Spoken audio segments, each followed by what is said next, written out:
বাংলাদেশের সেরা 5টি মাল্টিভিটামিন ট্যাবলেট সম্পর্কে জেনে নিন। 1.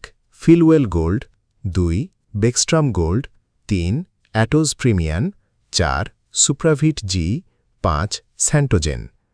এগুলো সাধারণত শরীরের ভিটামিন ও মিনারেলের ঘাটতি পূরণে ব্যবহৃত হয়।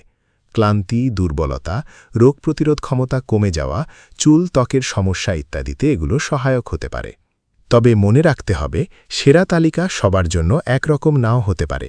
বয়স, শারীরিক অবস্থা, রোগ ও প্রয়োজন অনুযায়ী সঠিক সাপ্লিমেন্ট নির্বাচন করা উচিত।